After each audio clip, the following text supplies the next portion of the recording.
Good morning to all of you and welcome to root study classes. तो आज है 1 मार्च 2021। तो तैयार हो जाइए पेन पेपर लेकर के आज के सेशन के लिए। आज के इस वीडियो में 1 मार्च के जितने भी इंपॉर्टेंट करंट अफेयर्स के क्वेश्चंस हैं तो सभी इंपॉर्टेंट क्वेश्चंस हम लोग आज के इस वीडियो में डिस्कस करेंगे। प्लस में जितने भी क्वेश्चंस आपको कराऊंगा तो हर एक क्वेश्चन मैं आपको विथ एक्स्ट्रा फैक्ट बताऊंगा। तो पूरा वीडियो को जो है ध्यान से देखिए। वीडियो के अंत में मैं आपसे क्वेश्चन भी पूछूंगा, ओके, जिसका आंसर आपको कॉमेंट करके बताना है। चलिए स्टार्ट करते हैं। पहला क्वेश्चन है, हाल ही में किसे CERAWeek global energy and environment leadership award से सम्मानित किया जाएगा? तो रिसेंटली भारत की जो प्रधानमंत्री है नरेंद्र मोदी, तो इनको जो है इस CERAWeek global energy and environment leadership award, जिसको हिंदी में सोराविक वैश्विक ऊर्जा और पर्यावरण नेतृत्व पुरस्कार बोलते हैं, तो इस अवार्ड से नरेंद्र मोदी को जो है सम्मानित किया जाएगा। तो ऑप्शन बी यहाँ पर सही उत्तर होगा। देखिए ये जो अवार्ड है तो इस अवार्ड से नरेंद्र मोदी को सम्मानित करने के लिए जो है अंतर्राष्ट्रीय ऊर्जा सम्मेलन आयोजित किया जाएगा। और ये जो आपका अंतर्राष्ट्रीय ऊर्जा सम्मेलन आयोजित होगा तो ये आपका वर्चुअली आयोजित होगा, जो कि 1 से लेकर के 1 मार्च से 5 मार्च तक आयोजित किया जाएगा। और आज है आपका 1 मार्च, यानी कि आज ही के दिन से 5 मार्च तक जो है आपका अंतर्राष्ट्रीय ऊर्जा सम्मेलन आयोजित होगा, ठीक है। और ये जो आपका अंतर्राष्ट्रीय ऊर्जा सम्मेलन आयोजित होगा तो ये इसका 39वां संस्करण होगा, तो इसको ध्यान रखिएगा। और इसी सम्मेलन में प्रधानमंत्री जी को जो है इस अवार्ड से सम्मानित किया जाएगा। अच्छा, प्रधानमंत्री नरेंद्र मोदी को जो ये CERAWeek global energy and environment leadership award से सम्मानित किया जाएगा, तो इनको ये अवार्ड क्यों दिया जाएगा? तो इनको ये अवार्ड ऊर्जा और पर्यावरण में स्थिरता के प्रति प्रतिबद्धता दर्शाने के लिए दिया जाएगा, ठीक है। नेक्स्ट क्वेश्चन की ओर बढ़ते हैं। हाल ही में महाराष्ट्र के मुख्य सचिव कौन नियुक्त हुए हैं? तो रिसेंटली सीताराम कुंटे।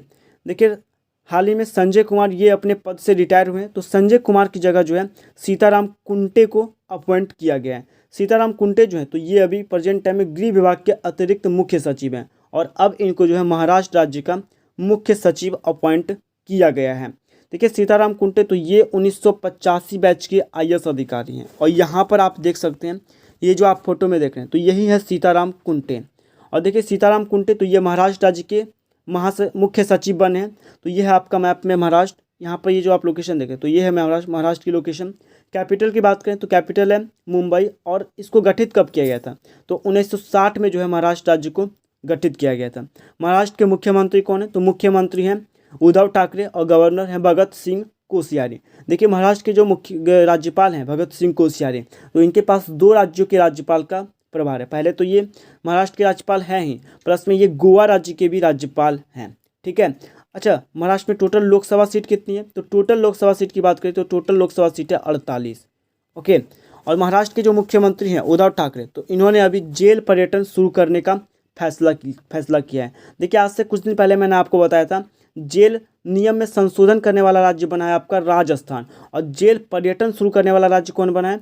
तो ये है आपका महाराष्ट्र। वहाँ के मुख्यमंत्री ने उद्धव ठाकरे ने इस जेल पर्यटन को शुरू करने का फैसला लिया है। देश की 100वीं किसान रेल की शुरुआत हुई है महाराष्ट्र में। और ये जो देश की 100वीं किसान रेल तो ये कहाँ से कहाँ चलेगी? तो सांगोला से शालीमार तक चलेगी। प्रोजेक्ट प्लेटिना के तहत दुनिया का सबसे बड़ा प्लाज्मा थेरेपी परीक्षण ये महाराष्ट्र ने शुरू किया है। उसके बाद ट्रैफिक सिग्नल महिला आइकन रखने वाला पहला शहर बोला है मुंबई, और यह मुंबई आपका महाराष्ट्र की राजधानी है। देखिए महाराष्ट्र में कुछ इंपॉर्टेंट नेशनल पार्क हैं तो इसके नाम याद रखिए। आपका चंदौली नेशनल पार्क तो ये महाराष्ट्र में स्थित है। गुगुमल नेशनल पार्क तो ये भी महाराष्ट्र में स्थित है। Tadoba tiger reserve, Navegaon national park तथा संजय गांधी नेशनल पार्क, तो ये कुछ इंपॉर्टेंट नेशनल पार्क के नाम है। ऐसे तो और भी नेशनल पार्क में स्थित है महाराष्ट्र में, लेकिन ये कुछ इंपॉर्टेंट नेशनल पार्क के नाम है, तो इसको ध्यान रखिएगा। नेक्स्ट क्वेश्चन की ओर बढ़ते हैं। हाल ही में संयुक्त राष्ट्र की agency United nation population fund, इसको हिंदी में जो है संयुक्त राष्ट्र जनसंख्या कोष बोलते हैं, तो recently United nation population fund की गुडविल एम्बेसडर कौन बनी है? तो नतालिया वोडियानोवा, ओके। नतालिया वोडियानोवा तो ये जो है रूस की रहने वाली है और ये अभी जो है यूनाइटेड नेशन पॉपुलेशन फंड की गुडविल एम्बेसडर बनी है। यहाँ पर आप देख सकते हैं तो यही है नतालिया वोडियानोवा और ये जो है रसिया की रहने वाली है। देखिए यहाँ पर बात हुई है यूनाइटेड नेशन पॉपुलेशन फंड, जो कि संयुक्त राष्ट्र यानी कि यूनाइटेड नेशन की एक एजेंसी है। जैसे कि आप पढ़ते हैं UNESCO, UNEP, United nation population fund, तो ये सारा क्या है? तो ये सारा जो है संयुक्त राष्ट्र का एजेंसी है, ओके। तो ये जो आपका यूनाइटेड नेशन पॉपुलेशन फंड है तो इसको स्थापित कब किया गया था? तो इसको स्थापित किया गया था 1969 में। इसका हेडक्वार्टर स्थित है न्यूयॉर्क में, ओके। और अभी गुडविल एम्बेसडर बन गई है यूनाइटेड नेशन पॉपुलेशन फंड की नतालिया वोडियानोवा। अगर हम लोग यहाँ पर अदर ऑप्शन को रिलेट करते हैं, जैसे कि आपका ऑप्शन ए दिया मिर्जा, तो देखिए आप सुने होंगे UNEP के बारे में। तो अक्टूबर 2020 में जो है UNEP की गुडविल एम्बेसडर बनी थी दिया मिर्जा। और यहाँ इसका फुल फॉर्म क्या होता है, तो इसका फुल फॉर्म होता है यूनाइटेड नेशन इन्वायरमेंट प्रोग्राम। ठीक है, तो यूनाइटेड नेशन इन्वायरमेंट प्रोग्राम की गुडविल एम्बेसडर बनी थी दिया मिर्जा। और ये 2020 तक जो है 2022 तक जो है इस UNEP की गुडविल एम्बेसडर रहेगी। उसके बाद ऑप्शन सी को अगर आप देखें तो उषा राव मोनारी, तो उषा राव मोनारी जो है तो ये यूनाइटेड नेशन की अवर महासचिव बनी है और हाल ही में ये यूनाइटेड नेशन की अवर महासचिव बनी है। और ऑप्शन नंबर डी अगर आप देखें विजय लक्ष्मी पंडित, तो विजय लक्ष्मी पंडित, तो इससे आप एक हिस्ट्री में एक जीके याद रख सकते हैं हिस्ट्री के लिए।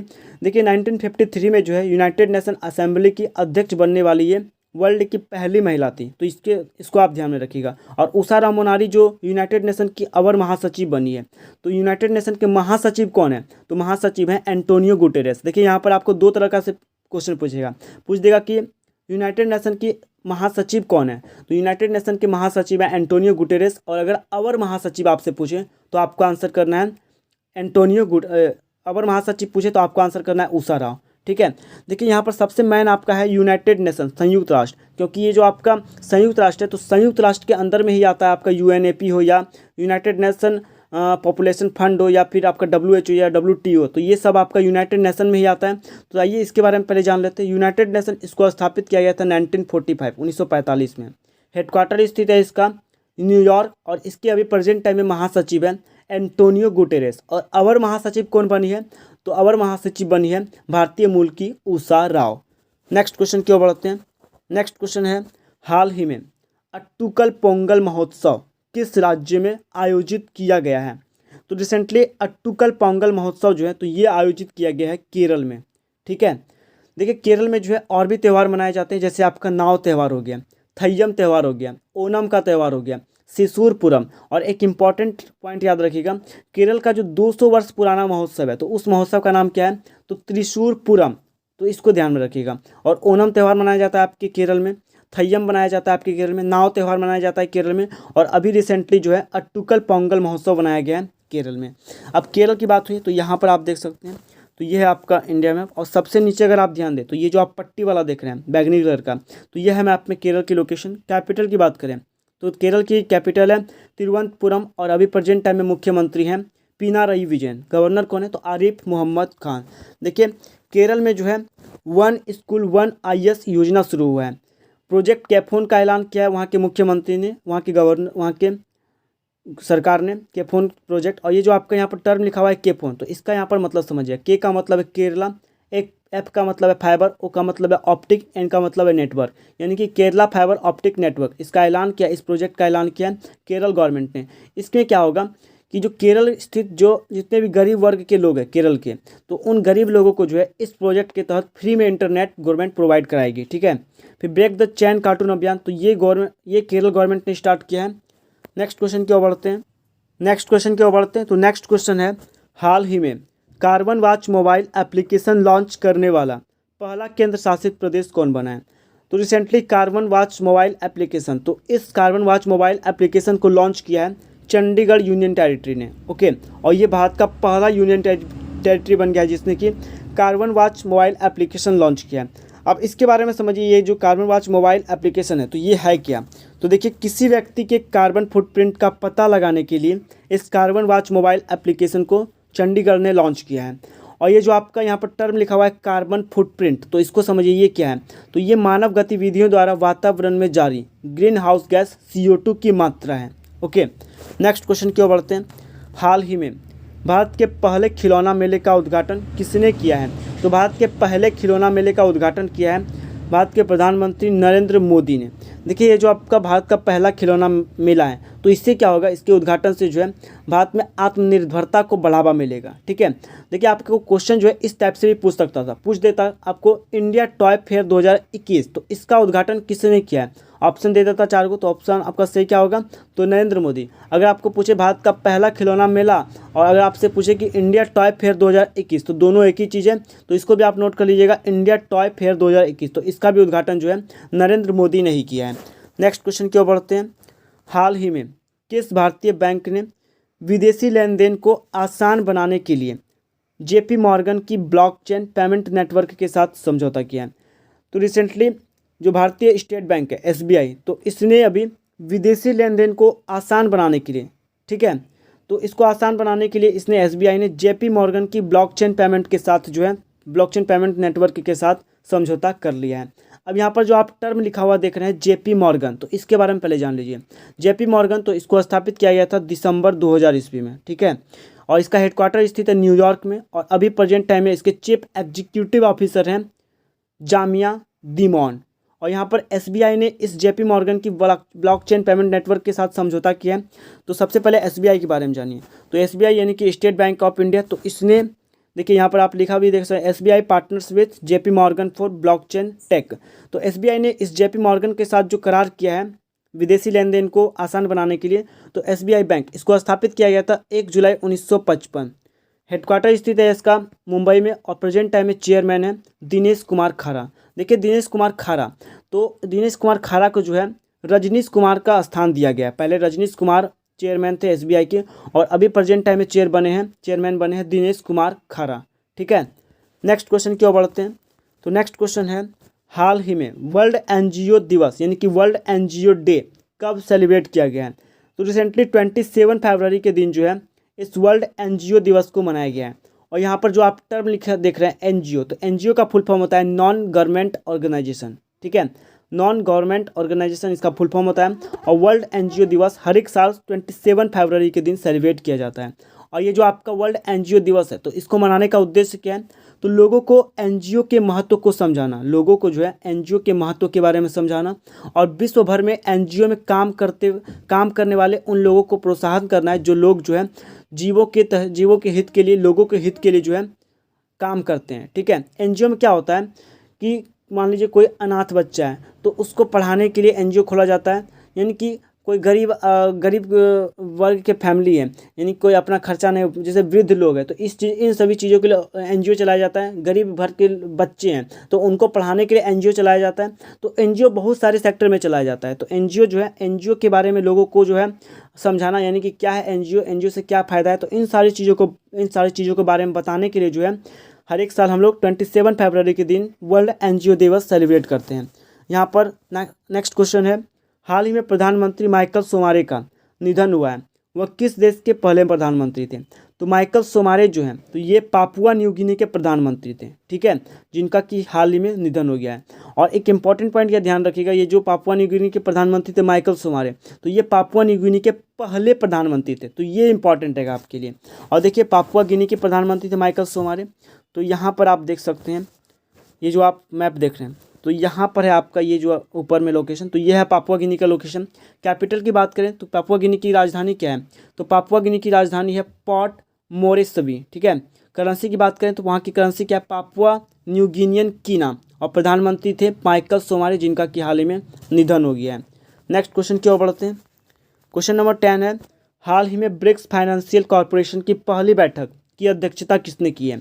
तो रिसेंटली ब्रिक्स फाइनेंशियल कॉरपोरेशन की पहले बैठक की अध्यक्षता की है अपने देश भारत ने। देखिए भारत ने बुधवार के दिन जो है ब्रिक्स फाइनेंशियल कॉरपोरेशन के पहले बैठक की जो है अध्यक्षता की है। अब यहाँ पे जो आपका टर्म लिखा हुआ है ब्रिक्स, तो BRICS, इसका फुल फॉर्म क्या होता है? Brazil, Russia, India, China and South Africa. ये जो आपका ब्रिक्स है, तो ये 5 देशों का समूह है।